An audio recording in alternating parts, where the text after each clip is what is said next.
అయోధ్య ఉద్యమ చరిత్రలో ఈ ఘట్టం అత్యంత రక్తసిక్తమైనది. కరసేవకుల మీద ఆంగ్లేయుల కాలాన్ని మించి భద్రతా దళాలు పైశాచికత్వాన్ని ప్రదర్శించాయి. ఎంత నిర్బంధించినా జై శ్రీరామ్ అనుకుంటూనే కదిలిపోయారు. అడవుల గుండా, పంట పొలాల గుండా పగలు రాత్రి వందల కిలోమీటర్లు నడిచి అయోధ్య చేరిన వారే వారంతా. 1990, 1992 సంవత్సరాలలో 2 దఫాలుగా సాగిన కరసేవలో రామభక్తులు పడిన బాధలు వర్ణాతీతమే. స్త్రీలు, బాలలు, వృద్ధులు ఇలా ప్రతి ఒక్కరూ జై శ్రీరామ్ అంటూ నినాదం చేసుకుంటూ ముందుకు కదిలారు. 1990లో కరసేవకుల మీద సాగిన దమనకాండ అత్యంత పాశవికమైనది, ఎప్పటికీ మరువలేనిది. అలా 1992 సంవత్సరంలో కరసేవకుల కొంతమందికి సంబంధించి వివరాలను మీకు అందించే ప్రయత్నం చేస్తాను. మన తెలుగు రాష్ట్రాలకు సంబంధించి రామచంద్రుని శ్రీనివాసరావు, హైదరాబాద్. ఈయన మనోభావాలు. సికింద్రాబాద్ నుంచి మేమంతా గోరఖ్పూర్ ఎక్స్ప్రెస్ లో మొదట ప్రయాగ తర్వాత అయోధ్య వెళ్ళాం. 10 రోజుల ముందే చేరుకున్నాం. రెండో బృందంలో మా అమ్మ, అన్నయ్య కూడా కరసేవకు వచ్చారు. చిత్రంగా కొన్ని వార్తా సంస్థలు కరసేవకులు తిండి లేకుండా పస్తులుంటున్నారని చెప్పడానికి చూశాయి. మాకు గుడికి సమీపంలోనే డేరాలేశారు. నేను మా జట్టుకు సహప్రముఖను. ఒకసారి డేరా బయటకు వెళ్లిన వాళ్ళకి కొన్ని రెట్టెలు, బిస్కెట్లు కింద పడి కనిపించాయి. మామూలుగానే కొందరు వాటిని తీసుకుంటూ ఉంటే బీబీసీకి చెందిన కెమెరామెన్ వచ్చి షూట్ చేయడం ఆరంభించారు. మేం ప్రతిఘటించాం. కరసేవకులకు తిండి తిప్పలు లేవని చెప్పడం వాళ్ళ ఉద్దేశం. కరసేవ కంటే ముందు పెద్దల ప్రసంగాలు జరిగేవి.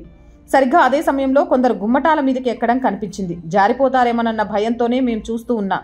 ఎంత ఉత్కంఠో చెప్పలేను. పైన గుమ్మటం పగులుతుంటే కింద గేటును కూల్చే పని కొందరు చేశారు. ఎవరి దగ్గర పెద్ద పెద్ద ఆయుధాలు మాత్రం లేవు. ఎక్కువగా స్వహస్తాలతోనే అంతా చేశారు. గుమ్మటం కూలిన రాత్రే తిరిగి బయలుదేరిపోయాం. అప్పుడు నా భార్యకు 7వ నెల అబ్బాయి పుట్టాడు. వాడికి శ్రీరాములు అని పేరు పెట్టాను. అక్కడ కరసేవకులే కష్టాలు పడ్డారు తప్ప వారు ఎవరిని ఇబ్బంది పెట్టలేదు. ఎంత గొప్ప విషయం కదా. బీబీసీ విషయం చిమ్మడం అనేది అప్పటి నుంచే ఉందన్నమాట. దీన్ని బట్టి అర్థమైపోతోంది. విఎస్వి ప్రసాదరావు, ప్రాంత మాజీ ప్రధాన కార్యదర్శి, విశ్వ హిందూ పరిషత్, పూర్వాంధ్ర. 1983లో విశ్వ హిందూ పరిషత్ సమావేశంలో సాధు సంతులు అయోధ్యలో రామాలయ నిర్మాణానికి కరసేవ ప్రారంభించి ప్రజలను చైతన్యవంతులు చేయాలని నిర్ణయించారు. ఆ ప్రకారం మొదట ఆలయం నిర్మించడానికి కావాల్సిన ఇటుకలు దేశవ్యాప్తంగా పంచబడి పూజించే ఏర్పాటు చేశారు. ప్రతి ఒక్కరూ ₹1.25 చొప్పున నిధిని ఇవ్వాలని కోరారు. అలా పూజించిన ఇటుకలు అయోధ్యలో చేరాయి. ఆ తర్వాత వివిధ గ్రామాలు, పట్టణాలలో శ్రీరాముల వారి పాదుకలు ఊరేగింపులుగా జరిగాయి. భక్తులు పూజలను అందుకున్నారు. విశ్వ హిందూ పరిషత్ సాధు సంతుల ఆధ్వర్యంలో అయోధ్యలో కరసేవ చేయాలని నిర్ణయించారు. ఆంధ్రప్రదేశ్ నుంచి వెళ్లిన వారు ఉత్తరప్రదేశ్లో ప్రవేశించగానే మాణిక్పూర్ అనే ప్రదేశంలో రైళ్ల నుంచి దించేశారు. ఒక కటకటాల షెడ్లో ఉంచితే వారికి ఊరి జనం చపాతీ, కూర పంచారు. అందరినీ చాలా జిల్లాలు తిప్పి జైలు ఖాళీ లేక బంద్రా నగరంలో ఒక కాలేజీలో ఉంచారు. సుమారు 6,000 మంది కరసేవకులు అక్కడ ఉన్నాం.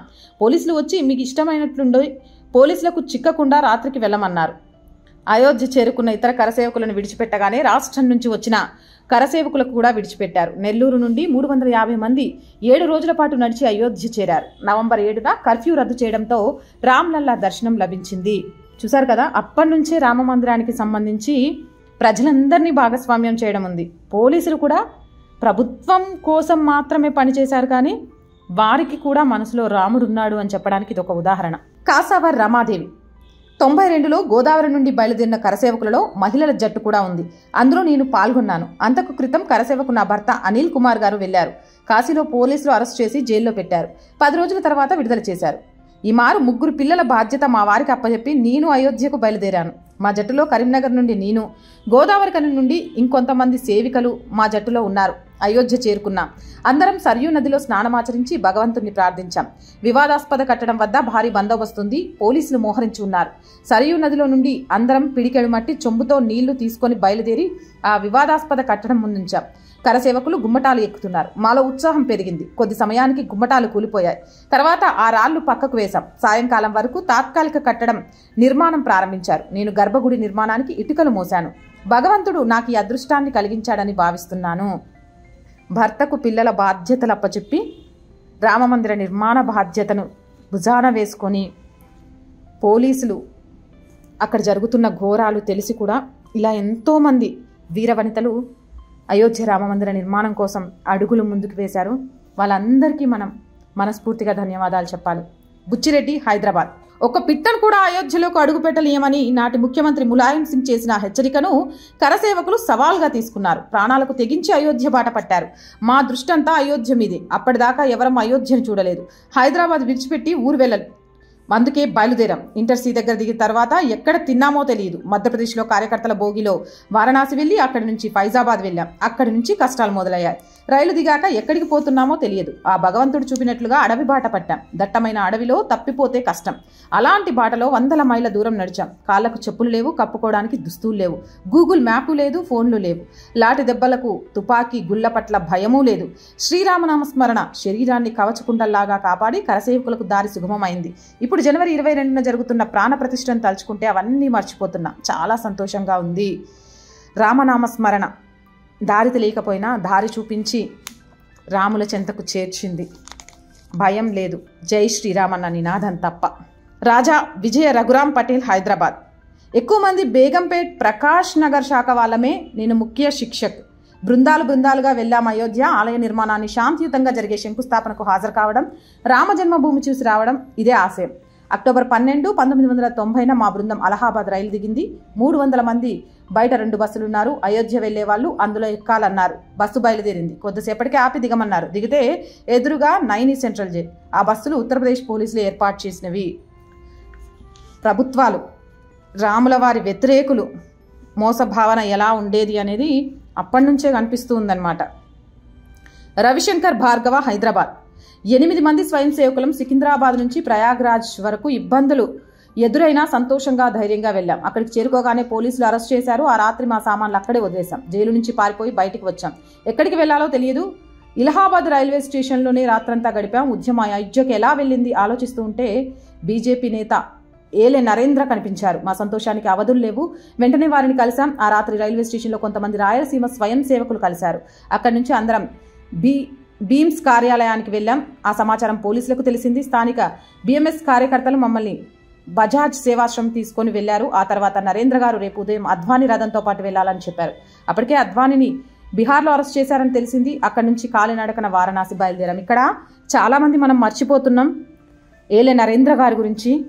నిజంగా ఆ రోజు కరసేవకుల విషయంలో ఆ ఉద్యమం ఉవ్వెత్తున ఎగిసిపడడానికి 1990లలో జరిగిన ఏదైతే కరసేవా కార్యక్రమాలు రథయాత్రలు ఉన్నాయో మన తెలుగువారైన ఏలే నరేంద్ర పాత్ర చాలా గొప్పది. ఆయన్ని ఈ విధంగా గుర్తు చేసుకొని ఆయన గురించి 2 వ్యాఖ్యలు మాట్లాడుకోవడం మనందరం కూడా ఆనందించదగ్గ విషయం. కానీ చాలా వరకు మీడియా ఛానల్స్ ఆయన్ని మర్చిపోయాయి. ఆయన గురించి చెప్పడం కూడా మర్చిపోయాయి. ఎందుకు అనేది తెలియకపోయినా ఈ సందర్భంగా ఆయన గురించి చెప్పే అవకాశం నాకు రావడం అయితే చాలా సంతోషంగా ఉంది. ఈ అవకాశానికి కారణమైన రవిశంకర్ భార్గవ్ గారు, హైదరాబాద్. ధన్యవాదాలండి. మాదిరాజు మాధవ, విజయవాడ. సరయులో దిగితే కాళ్లకు శవాలు తగిలాయి. జీరస్వామి ప్రేరణతో 2 సార్లు కరసేవకు వెళ్ళాను. మొదటిసారి వెళ్ళినప్పుడు అలహాబాద్లో అరెస్ట్ చేసి ఒక పాఠశాలలో 3 రోజులు పెట్టారు. మమ్మల్ని భరించలేక ఆహారం పెట్టలేక అర్ధరాత్రి వదిలేశారు. మరొక చోట రాత్రంతా ఆపారు. పోలీస్ అధికారి ఒకరు మీరు శ్రీరామసేన కదా, వెళ్ళండి అని వదిలేశారు. అక్టోబర్ 29, 1990న ఫైజాబాద్లో అరెస్ట్ చేశారు. విహెచ్పీ నేత అశోక్ సింఘాల్ అయోధ్యలో ప్రవేశించారని తెలిసి మమ్మల్ని దాచిన మిల్లు గోదాము దూకి తప్పించుకొని సరయు తీరం చేరాం. స్నానాలు చేయబోతే కాళ్లకు ఇసుక బస్తాలు తగిలాయి. తీరా చూస్తే అవి కరసేవకుల మృతదేహాలు. ఒక్క క్షణం గుండె జల్లుమనిపించినా ధైర్యం తెచ్చుకొని గుమ్మటాల వైపు పరిగెత్తాం. ఫైజాబాద్ అయోధ్య మధ్యలో సరయూ నది వంతెన పైన శవాలు పడి ఉన్నాయి. మాకు తీవ్ర ఆవేశం వచ్చింది. తిరిగి అరెస్ట్ అయ్యాం. ఉత్తరప్రదేశ్లో ప్రవేశించాక రాత్రిపూట గ్రామాల్లో ఆగినప్పుడు మాకు వేడి నీళ్ల స్నానం, ప్రేమతో ఆహారం పెట్టడమే కాదు, నడిచి వచ్చామని మా కాళ్ళ వాపులు చూసి కాళ్ళు ఒత్తేవారు. మాకు ఆనంద బాష్పాలొచ్చాయి. అయోధ్యకు బయలుదేరే ముందు వీడ్కోలు చెప్పడానికి స్టేషన్కి వచ్చిన మా నాన్నగారు doctor Madhiraju Ramachandrarao, medical college principal, ఒక విద్యార్థితో ఒంటి మీద బట్టలతో ఇన్ని రోజులు ఎలా అని ఒంటి మీద బట్టలు తీసి ఆ విద్యార్థికి ఇచ్చి తాను బట్టలు లేకుండా ఇంటికి తిరిగి రావడం అందరికీ ప్రేరణనిచ్చింది. రాముని అనుగ్రహంతో కరసేవకుల సంకల్పం ఫలించిందని భావిస్తున్నాం. ఈ దమనకాండ ఇప్పుడు సెక్యులర్ ముసుగులో ఉన్న ఏ ఒక్క నాయకుడికి కూడా అర్థం కావట్లేదు. సరయూ నదిలో ఇసుక బస్తాలకు కట్టేసి పడేసిన మృతదేహాలు కానివ్వండి, సరయూ నది బ్రిడ్జి మీద ఉన్న మృతదేహాలు కానివ్వండి, అప్పుడు వాళ్ళు చేసిన అరాచకం గురించి మాట్లాడే ధైర్యం ఈ సెక్యులరిజం అనే ముసుగు కప్పుకున్న నాయకులకు రాబోదు. ఇంతమంది ప్రాణత్యాగానికి, ఇంతమంది ఆత్మధైర్యానికి, రాబోయే తరాలకు రామరాజ్యం ఇవ్వాలనే వాళ్ళ సంకల్పానికి ఈరోజు విజయం వచ్చింది. రామ్లల్లా విగ్రహ ప్రతిష్ఠ అంగరంగ వైభవంగా జరుగుతుంది. వీళ్ళందరికీ ఎప్పుడు మనం రుణపడాలి. వీళ్ళందరినీ మనం ఎప్పుడు గుర్తుంచుకోవాలి. తొలి కరసేవకుల్లో ఒకరు బండి సంజయ్. దేశం నలుమూలల నుంచి కరసేవకులు బయలుదేరారు. వివాదాస్పద కట్టడం కూల్చేశారు. అప్పట్లో తొలి కరసేవకుల బృందంతో అయోధ్యకు వెళ్లిన వారిలో నేటి కరీంనగర్ పార్లమెంట్ బండి సంజయ్ సభ్యులు కూడా ఉన్నారు. ఆ అనుభవాలు ఓ మధుర జ్ఞాపకాలని చెప్పారు ఆయన. కరీంనగర్ నుంచే మొట్టమొదటి కరసేవకుల బృందం అయోధ్యకు వెళ్లింది. అప్పటి ప్రధాని పివి నరసింహారావు సొంత జిల్లా కరీంనగర్ నుంచే తొలి బృందం బయలుదేరాలని పార్టీ నిర్దేశించింది. ఆ విధంగా 15 మంది కరసేవకులం వెళ్లామని, తొలి 4 రోజులు టీ తాగుతూ బిస్కెట్లు తింటూ గడిపామన్నారు. ఆపై ఇతర ప్రాంతాల నుంచి కరసేవకుల తర్వాత భోజన ఏర్పాట్లు చేశారని వివరించారు. వారి ఆత్మలకు శాంతి చేకూరాలి అని కోరుకున్నారు. 90వ సంవత్సరంలో జరిగిన మొదటి కరసేవకు బాపట్ల నుంచి 11 మంది బయలుదేరాం. గుంటూరు బ్రహ్మానందరెడ్డి స్టేడియం దగ్గర మమ్మల్ని అటకాయించే చూసిన ముస్లింలను ఎదుర్కొని జిల్లా కరసేవకులతో కలిసి రైల్లో ఇంటర్సీ చేరాం. శ్రీమతి విజయరాజే సింధియా నేతృత్వంలో కరసేవ సేనతో సుదీర్ఘ దూరం నడిచాం. దారిలో పోలీసులు అరెస్ట్ చేసి లారీలో తీసుకుపోయి అటవీ ప్రాంతానికి దగ్గరగా ఉండే మొరైనా గ్రామానికి తరలించారు. స్థానికులు ఆదరించి ఆహార పదార్థాలు ఇచ్చి ఆశ్రయం ఇచ్చారు. మాకు కాపలాగా ఉన్న పోలీసులకు అన్నపానీయాలు అందించలేదు. మేము రామభక్తులమే, మా వృత్తి ధర్మాన్ని మేము నిర్వహిస్తున్నామని పోలీసులు విన్నవించుకోవడంతో ఆహారాన్ని అందించారు. అయోధ్య మార్గంలోనే పోలీసులు అడ్డుకోవడంతో కొందరు ఫైజాబాద్లోనే ఆగిపోయారు.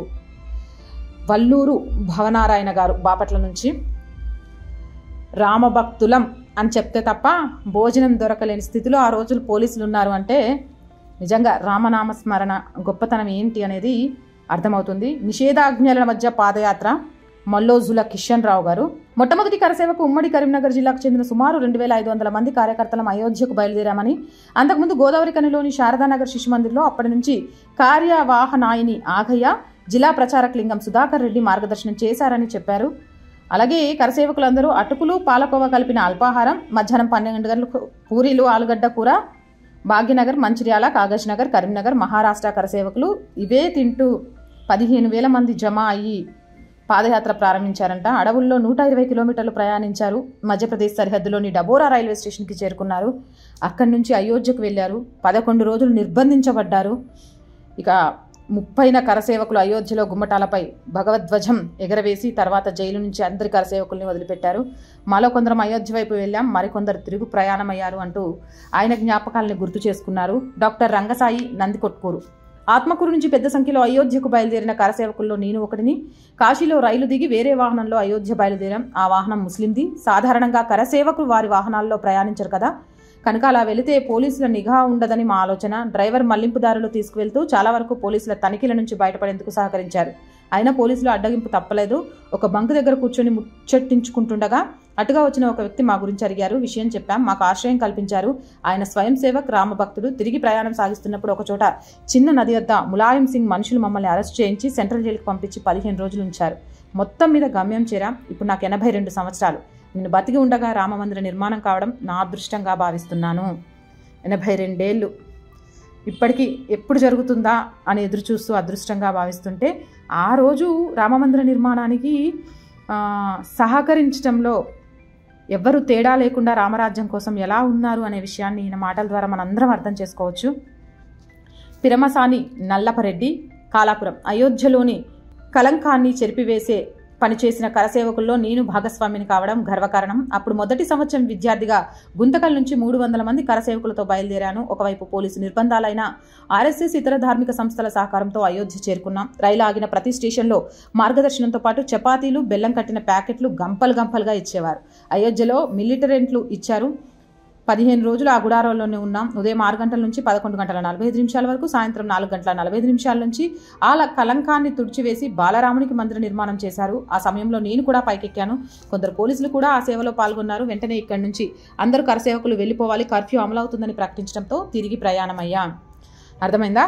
పోలీసులు కూడా భాగస్వామ్యులే. రామనామస్మరణ చేయడానికి రాక్షస జన్మ పుట్టిన వాళ్ళు తప్ప మిగిలిన వాళ్ళందరూ కూడా రామనామస్మరణ చేయడం, ఆ ఉద్యమంలో పాల్గొనటం, ఆ నిర్మాణం కావడం కళ అంటూ ఎదురు చూడటం, పోరాటం చేయడం వీళ్ళ మాటల్లో చాలా క్లియర్గా అర్థమవుతుంది. అలాగే రామ్మూర్తి గారు శ్రీకాకుళం నుంచి మొదటి కరసేవకు నేను వెళ్ళాను. అప్పుడు నా బాధ్యత నల్గొండ జిల్లా మిర్యాలగూడ ఖండ కార్యవాహ.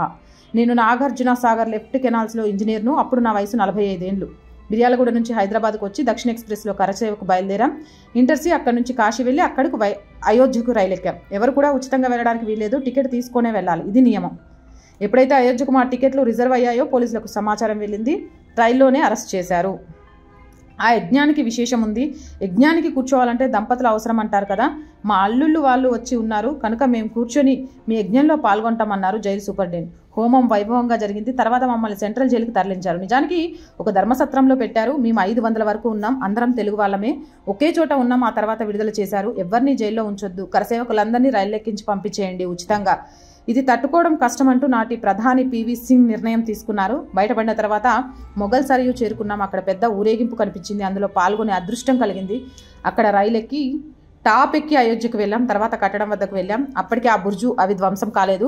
బాలరాముని దర్శనం చేసుకొని తిరిగి వచ్చాం. నిజంగా అదంతా రామమయం. కరసేవకులు సదా శ్రీరామ జయరామ జయ జయరామ అన్న మాట పలకడం తప్ప మరొకటి లేదు. శ్రీరామ జయరామ జయ జయరామ, ఆ మాటకు మించిన అమృతం లేదు అనేది అప్పటి నుంచి ఇప్పటి వరకు కూడా రామభక్తులందరి నోటి నుంచి వినిపించే మాట. వరదాచారి గారు సదాశివపేట నుంచి. కరసేవకులను ఆనాడు వేధించిన తీరు దారుణం. మొదటి కరసేవలో పాల్గొన్న సంగారెడ్డి జిల్లా సదాశివపేట మండలం నిజాంపూర్ ఉన్నత పాఠశాలలో తెలుగు పండితులు వరదాచారి అనుభవం అలాంటిదే.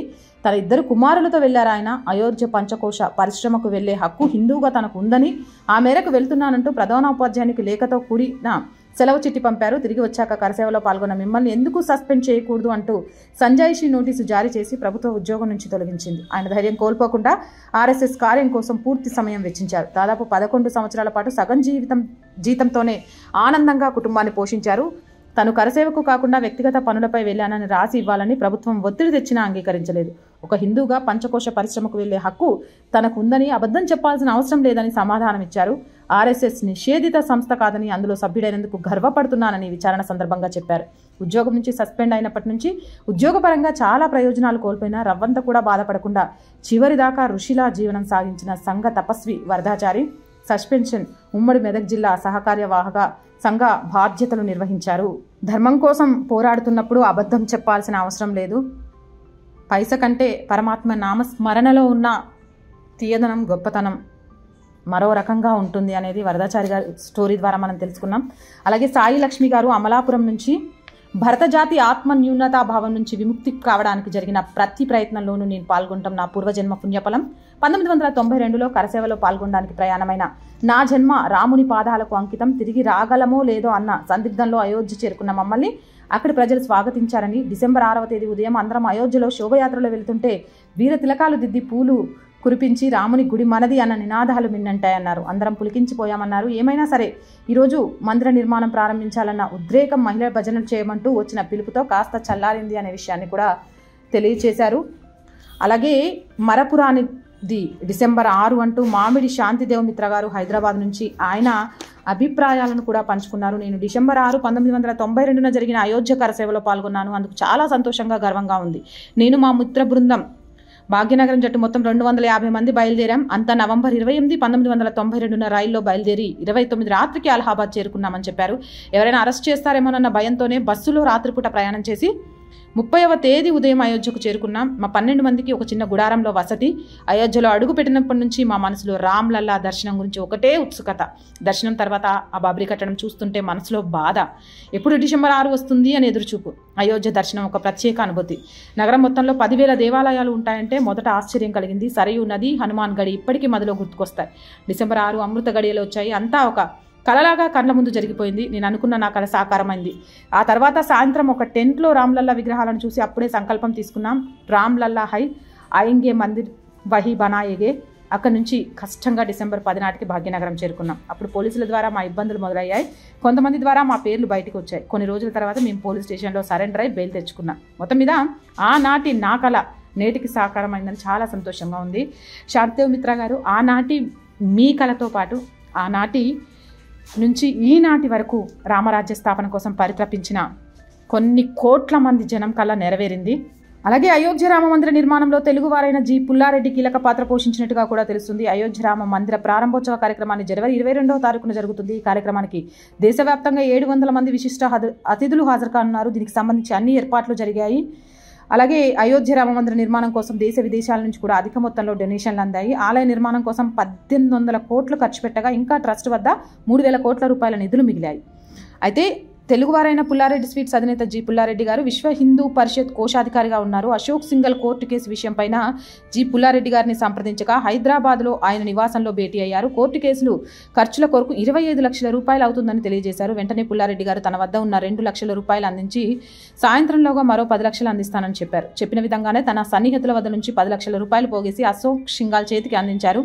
అంతేకాకుండా రామమందిర నిర్మాణం కోసం ఎంత ఖర్చైనా తాను భరిస్తానని, అవసరమైతే తన వద్ద ఉన్న బంగారం మిల్లులు కూడా తాకట్టు పెడతానని పుల్లారెడ్డి గారు చెప్పారు. ఎలాగైనా ఈ కేసులో మనం గెలుస్తామని, కేసంతా రామమందిర నిర్మాణానికి అనుకూలంగా ఉందని పుల్లారెడ్డి గారు విశ్వసించేవారని అశోక్ సింఘాల్ పుల్లారెడ్డి సంతాప సభలో చెప్పుకొచ్చారు. ఇలాంటి మహానుభావుల పోరాటం, ఇలాంటి మహానుభావుల సంకల్పం ఈరోజు అయోధ్య రామమందిర నిర్మాణానికి కారణమైంది. వాళ్ళందరికీ మనస్ఫూర్తిగా ధన్యవాదాలు తెలియజేస్తూ జై శ్రీరామ్.